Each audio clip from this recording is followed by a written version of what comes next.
Bonsoir à tous. Je suis heureux ce soir d'être... Je me remets des émotions. Hein. Je suis heureux vraiment d'être dans la présence de Dieu et de voir des personnes qui peut-être la première fois de leur vie sont ici. Donc vraiment, je me réjouis. Je suis toujours étonné de ce que Dieu fait dans les vies et comment le Père attire pour montrer son Fils. Donc je voudrais confesser quelque chose ce soir, vraiment, ce soir c'est Dieu qui va parler. Pas parce que c'est moi qui le dis, parce que le texte va être exposé. Et le texte va être un bénéfice pour notre vie. Donc ce texte-là va sûrement nous reprendre, sûrement nous exhorter et nous faire avancer encore un peu. Donc vraiment, je voudrais que vous preniez conscience de ça, c'est que c'est Dieu qui va parler et pas El Juan. Okay? Donc j'aimerais prier le Seigneur encore une fois avec vous. Seigneur, notre Dieu, nous sommes devant toi ce soir. Nous sommes conscients que nous sommes des pécheurs, Seigneur, et que nous ne méritons pas d'être devant ta présence, Seigneur. Seigneur, mais tu as envoyé ton Fils, et lui a pris nos péchés, Seigneur. Lui a vécu une vie parfaite, celle que nous, on ne peut pas vivre, Seigneur. Et c'est caché en lui que nous venons devant toi, Seigneur, avec beaucoup de respect et beaucoup de révérence. Seigneur, je te demande ta grâce de pouvoir apporter ta parole ce soir. Je demande aussi l'assistance de ton esprit qui puisse ouvrir les oreilles, qui puisse faire voir à ton Fils, qui puisse voir le Christ crucifié, le Christ, le Sauveur du monde, celui dont toute l'humanité a besoin. Seigneur Père, fais-nous grâce et fais-nous miséricorde aujourd'hui, Seigneur. Pas parce que nous le méritons, encore une fois de plus, mais parce que nous te le demandons dans le nom de Jésus. Amen.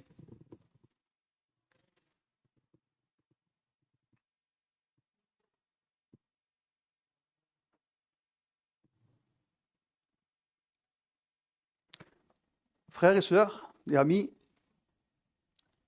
il y a des combats qui durent tellement longtemps dans nos vies, et je pense que chaque chrétien qui est ici, des chrétiens de longue date aussi, puis peuvent en témoigner. Certaines personnes vivent avec de la culpabilité cachée. Ça peut être aussi une dépendance à quelque chose, que ce soit l'alcool, la drogue, n'importe quoi. Souvent aussi, les personnes ont une souffrance intérieure qu'ils n'arrivent pas à exprimer et ils vivent comme ça. Donc, les caractéristiques, c'est les gens du monde, mais aussi les chrétiens. Et pour les chrétiens, vraiment, souvent, quelquefois, des péchés qui traînent, qu'on a l'impression qu'on ne va plus s'en sortir. Et avec le temps, on apprend à vivre avec, on va dire ça, cette paralysie.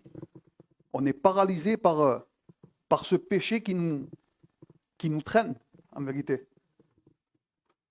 On vient à l'église, on sourit, on fait une bonne apparence, on continue. Mais tout ça, c'est extérieur. Mais intérieurement, quelque chose est bloqué. Et dans ce passage que nous allons traiter ce soir, justement, on va rencontrer un homme paralysé. Un homme paralysé depuis 38 ans. Je vous dis la vérité, c'est un passage qui m'a beaucoup ému. Ça m'a vraiment parlé. Un homme, vous imaginez un homme paralysé pendant 38 ans. Et ce jour-là, dans ce passage, Jésus vient vers lui. Et je voudrais te dire que Jésus vient vers toi ce soir. Ce récit va nous montrer une vérité magnifique. Christ vient encore aujourd'hui vers des pécheurs, vers des hommes paralysés par le péché, paralysés par la souffrance physique et par la misère spirituelle. Et ici, pour ceux qui viennent pour la première fois, Jésus s'approche de toi. Si toi, tu penses que tu es venu vers Jésus, c'est vrai, mais c'est Jésus qui t'a attiré par les circonstances. Et si tu te trouves ici ce soir, crois-moi que tu es au bon endroit. Et j'aimerais te poser une question avant de commencer le message. Je ne vais pas te poser depuis combien de temps tu connais les choses de Dieu, mais j'aimerais te poser cette question-là. Est-ce que ton cœur a réellement été transformé? Donc on rentre dans le passage. On est dans le livre de Jean, au chapitre 5, et on va lire le passage. C'est une grande section, donc on va le diviser en quatre parties. On commence, on le lit entier. Alors Jean 5, verset 1. Après cela, il y eut une fête des Juifs, et Jésus monta à Jérusalem. Or, à Jérusalem, près de la porte des brebis, il y a une piscine qui s'appelle en hébreu Bethesda, et qui a 5 portiques. Sous ces portiques étaient couchés un grand nombre des malades, des aveugles, des boiteux, des paralytiques qui attendaient le mouvement de l'eau. Car un ange descendait de temps en temps dans la piscine et agitait l'eau, et celui qui y descendait le premier après que l'eau avait été agitée était guéri, quelle que fût sa maladie. Là se trouvait un homme malade depuis 38 ans. Jésus, l'ayant vu couché et sachant qu'il était malade depuis longtemps, lui dit : « Veux-tu être guéri ? » Le malade lui répondit : « Seigneur, je n'ai personne pour me jeter dans la piscine quand l'eau est agitée, et pendant que j'y vais, un autre descend avant moi. » « Lève-toi, lui dit Jésus, prends ton lit et marche. »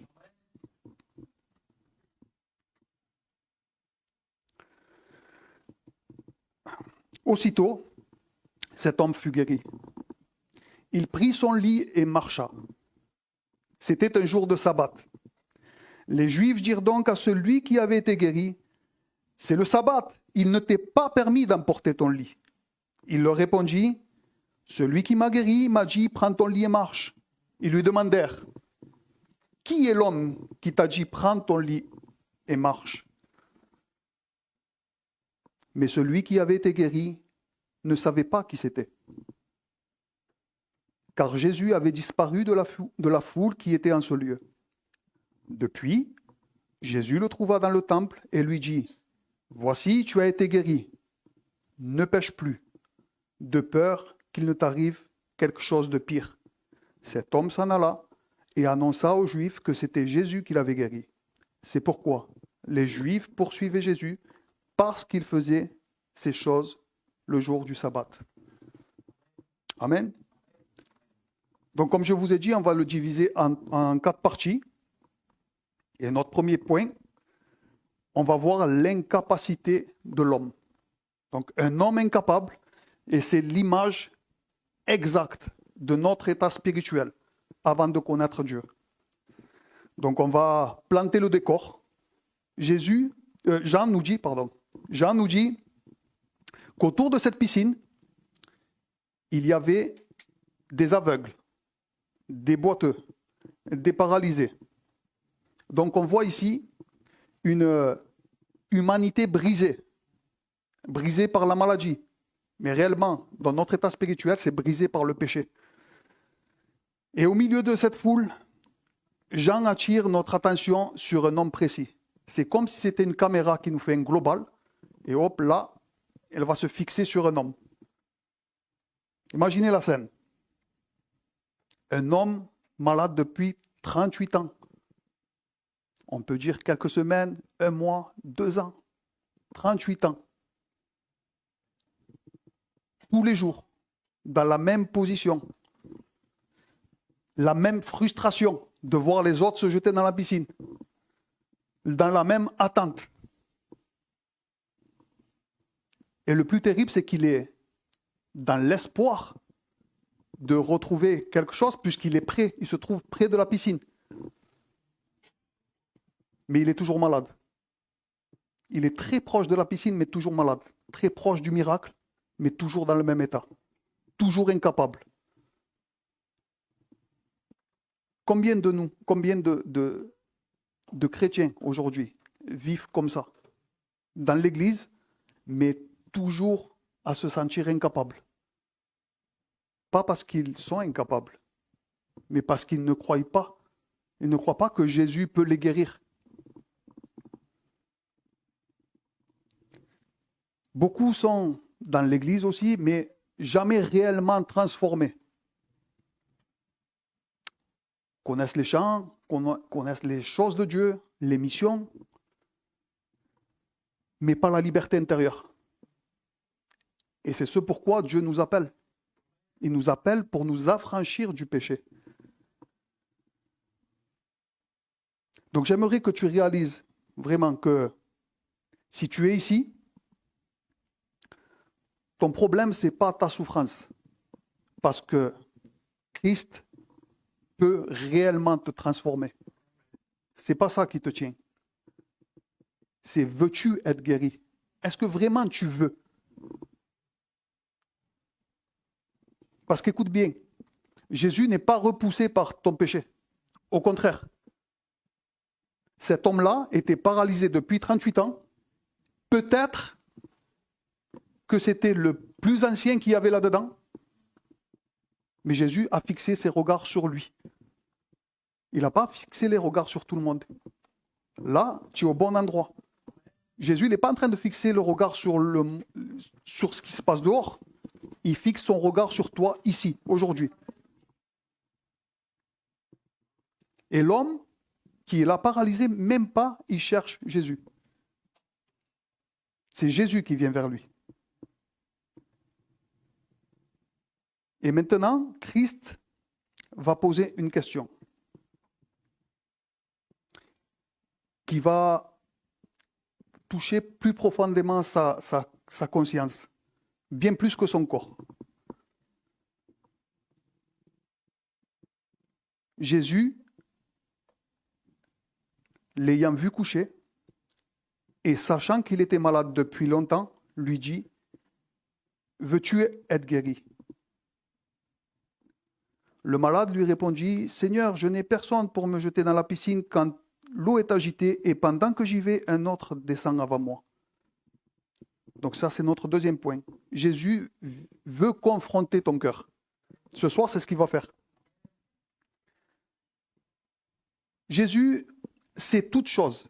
Il savait exactement la nécessité de cet homme. Il savait depuis combien de temps il était malade. Il n'avait même pas besoin de le questionner sur ça.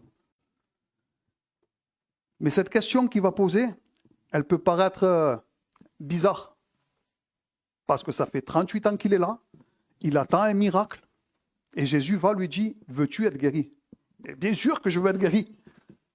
Bien sûr, mais il ne répond pas ça. Parce que pour lui, son seul espoir d'être guéri, c'était quoi? C'était de se jeter dans la piscine. C'était son seul but. Et peut-être que ce soir, tu es ici avec une croyance, avec un espoir de quelque chose. Peut-être tu mets ton espoir sur l'argent. Quand j'aurai cet argent-là, j'irai mieux. L'angoisse, elle passera parce que je pourrai me faire des vacances. Peut-être qu'en cette maison, j'achèterai cette maison. Je vais être mieux. Non, non, non. Tu n'iras pas mieux. Le péché nous a tellement corrompus. Et on en parlait avec un frère, le péché n'a pas de fond. Il t'entraînera dans une spirale où même toi, tu vas te dire comment je suis arrivé à me retrouver ici. Comment c'est possible que je suis ici et que je pense ces choses-là ou que je fais ces choses-là. Le péché n'a pas de fond. Et ce soir, si tu es là, Jésus veut te sortir de là. Il veut te sortir de là, vraiment. C'est son désir. Jésus voit ce que tout le monde ignore. Il connaît tout. Il connaît tes blessures. Il connaît la durée de tes combats. Il connaît tes angoisses, les nuits difficiles. Et il te pose une question. Comme à ce malade, veux-tu être guéri? Regardez la réponse du malade. Et c'est exactement ce qu'on fait. Le malade lui répondit, Seigneur, je n'ai personne. Comme s'il se cherchait des excuses. Je vais m'enlever ça et après je vais à Dieu. Je vais faire ci et ça, et après j'irai mieux, et j'irai à la réunion. Je pourrais. Non, c'est pas comme ça. Je suis désolé. C'est pas du tout comme ça.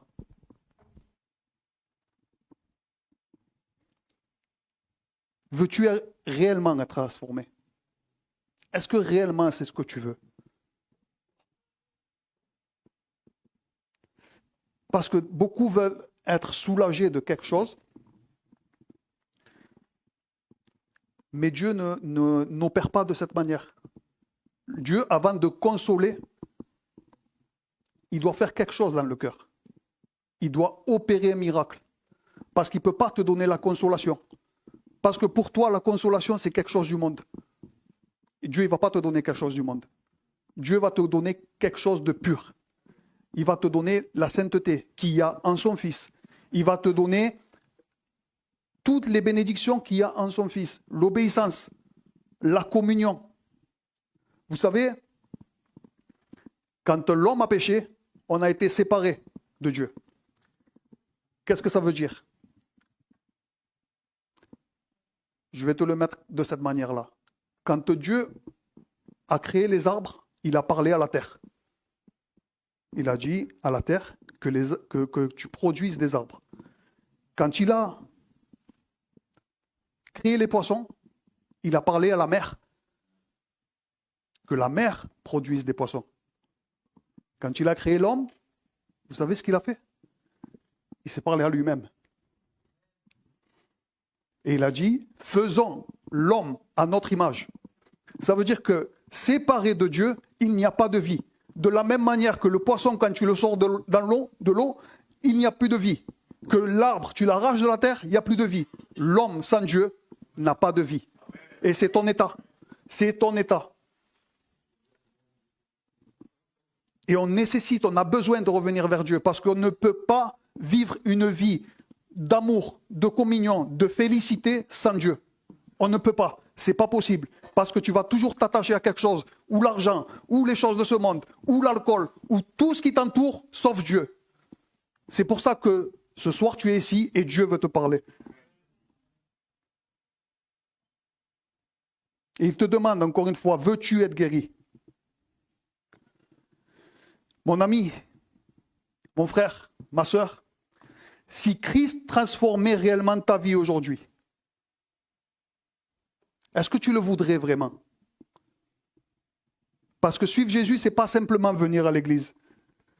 Suivre Jésus, c'est abandonner sa vie, son ancienne vie. C'est lui appartenir complètement. C'est lui donner ton cœur, lui donner tes yeux, lui donner tes oreilles, tes bras, tes jambes.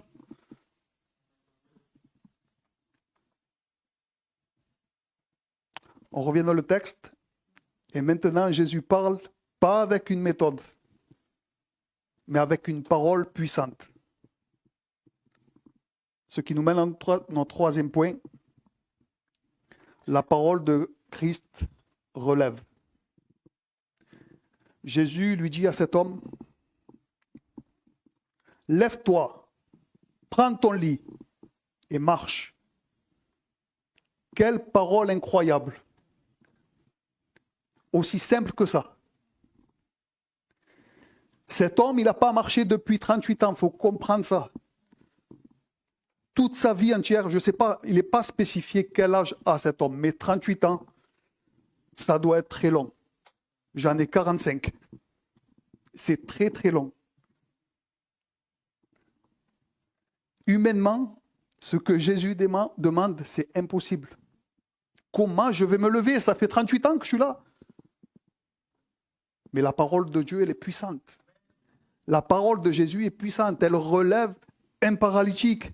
Elle relève un mort même. Peut-être que tu es en train de penser, et je l'ai pensé déjà. jamais je ne vais changer.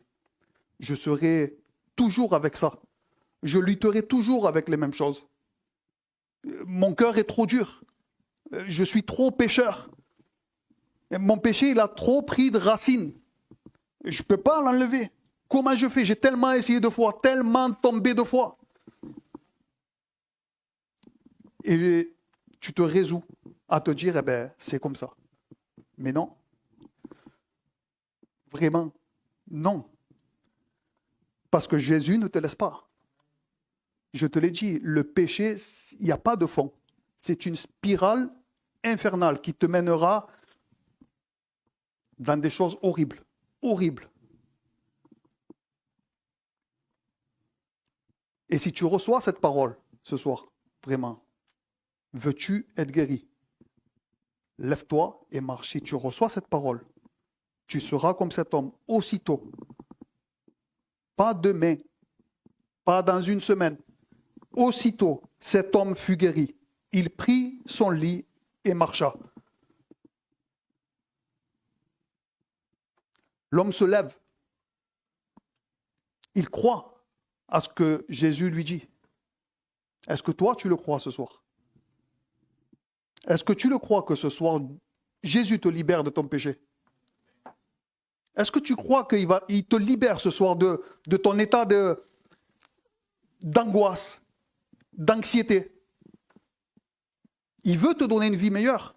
Il veut te donner une vraie vie. Celle que tu vis actuellement n'est pas une vie. Même si tu es chrétien et que tu es en train de regarder ce péché, de te traîner ce péché, à te résoudre, de te dire que c'est comme ça et c'est pas autrement, ça ne changera jamais, ben, tu es en train de vivre malheureusement. Jésus t'a béni de toute bénédiction, toute. Et il te libère ce soir. Et il te dit, lève-toi de ton péché caché, lève-toi de ta double vie, lève-toi de ton immoralité, de ta tiédeur spirituelle. Lève-toi et viens à Christ. Parce que rester couché spirituellement, c'est dangereux. Rester dans cet état, c'est dangereux pour toi. Et peut-être que certains ici ont besoin de venir à Christ pour être sauvés. Parce que tu peux être dans l'église, comme je t'ai dit, et rester couché, et regarder, et attendre qu'un ange descende. Mais il ne descendra pas. C'est Jésus qui est présent. Il n'y a pas d'ange. Cet homme-là croyait en quelque chose. Croyait qu'un ange allait descendre. Dans le texte, il est dit comme ça, mais c'est peut-être une croyance qu'il avait. On ne sait pas exactement si un ange descendait ou si c'était une croyance. Moi, je pense plutôt que c'était une croyance. Qu'il pensait être là et que le mouvement de l'eau se faisait et il croyait qu'il allait rentrer et être guéri. Mais c'est Jésus qui guérit. Le texte nous le montre clairement.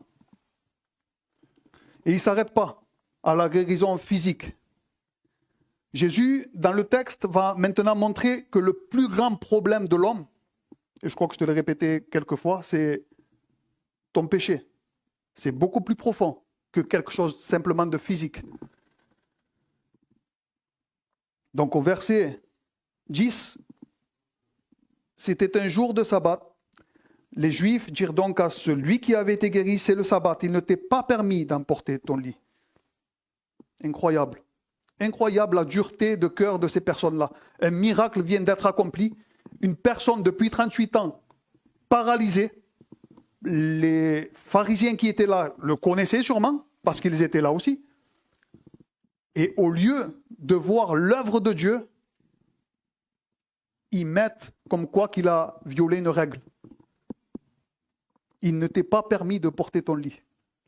Vous imaginez la dureté de cœur? Et il est possible que tu sois comme ça aussi. Que tu as vu des miracles autour de toi, des personnes qui se sont converties, des choses extraordinaires, et ton cœur continue à être dur comme ça. Mais si tu viens ici, la parole de Dieu brise les cœurs les plus durs. On l'a vu. Et on le sait que Dieu le fait. Et il se plaît à le faire. Il se glorifie dans ça. Et ces hommes-là, c'est des hommes religieux. Et c'est ce qu'apporte la religion. La religion apporte un cœur froid, un cœur insensible, un cœur qui est plein de règles, mais sans aucune miséricorde, sans aucune grâce. Et il est possible aussi que des personnes viennent à la réunion et qui se sentent protégées parce qu'ils viennent ici. J'appelle ça le cœur double. Il est dans la réunion pour un convenio parce que ça lui convient. Peut-être qu'il a peur de l'enfer, ou il veut montrer qu'il a une moralité, mais son cœur est complètement dans le monde. Et Jésus te le dit ce soir aussi. Si c'est ton état, repens-toi et viens à Christ. Il ne regarde pas ton péché. Il te prend dans ses bras. Il veut que tu te lèves aujourd'hui et que tu marches. On continue. Il leur répondit, « Celui qui m'a guéri m'a dit, prends ton lit et marche. » Ils lui demandèrent, « Qui est l'homme qui t'a dit, prends ton lit et marche ?» Mais celui qui avait été guéri ne savait pas qui c'était, car Jésus avait disparu de la foule qui était en ce lieu. Et ça met en porte-à-faux les gens qui disent, tu dois activer ta foi pour que le miracle s'opère. Parce que l'homme ne savait même pas qui Jésus était. C'est Jésus qui est venu et qui a pris l'initiative et qui a fait le miracle. Il n'a pas eu besoin de la foi de la personne. Depuis, Jésus le trouva dans le temple et lui dit, « Voici, tu as été guéri. Ne pêche plus, de peur qu'il ne t'arrive quelque chose de pire. » Cet homme s'en alla et annonça aux Juifs que c'était Jésus qui l'avait guéri. Jésus n'est pas en train de dire ici, c'est ton péché qui t'a mis dans cet état. C'est parce que tu as péché, Dieu t'a puni et donc tu as été paralysé. C'est pas ce qu'il est en train de dire, ne pêche plus. Il est en train de dire que maintenant que tu sais qui je suis, change de vie. Prends une nouveauté de vie. Ne vis plus comme le paralysé que tu étais avant, à rester sur place, à attendre quelque chose. Attends après moi. C'est ce que Jésus lui dit. Vis une vie de Dieu. C'est quoi une vie de Dieu? Une vie remplie de l'amour. Qui est l'amour? Qui est l'incarnation de l'amour? Jésus. Et c'est ce qu'on a besoin ce soir, tous. Donc pour toi qui ne connais pas Dieu, je t'ai dit que depuis que l'homme a péché, on est séparé de Dieu. Et parce qu'on est séparé de Dieu, notre nature a été corrompue. Elle est corrompue à toutes les choses. Ça veut dire que dans le monde, on va être attiré par toutes sortes de choses, sauf Dieu, sauf la sainteté. Et Dieu a donné son Fils pour que lui vive une vie parfaite à ta place. Parce qu'il ne demande pas juste que tu demandes pardon et c'est tout. Pour se présenter devant Dieu, il faut la perfection. Une vie parfaite, une vie sans péché, de ta naissance jusqu'à ta mort. Une vie sans avoir une seule mauvaise pensée, de ta naissance jusqu'à ta mort. Qui est capable de faire ça ici? Personne. Et c'est de cette manière-là qu'on est tous. Et c'est pour ça qu'on a besoin de Jésus. Jésus est notre représentant. Donc qu'est-ce qu'il fait? Il vient sur terre, il vit une vie parfaite, celle-là qu'on ne peut pas vivre. Et il meurt à la croix. Et il porte tes péchés. Et de cette manière-là, en ayant confiance dans cette œuvre-là, Dieu te voit comme Christ. Il te voit juste. Il te voit saint, irréprochable, net, sans une ride, sans une tache, complètement blanc, lavé de tous tes péchés. Si ce soir tu crois que Jésus est le Fils de Dieu et qu'il est venu mourir pour tes péchés, ce soir tu as la nouveauté de vie. Et tu es guéri de ta paralysie, tu es guéri de ta tiédeur, de ta froideur, tu es guéri de tout ce qui peut être mauvais, de tout ce qui peut t'attirer dans le fond, tu es guéri. Crois-le ce soir. Donc la question revient à chacun de nous. Est-ce qu'on veut être guéri? Est-ce qu'on veut vraiment être guéri?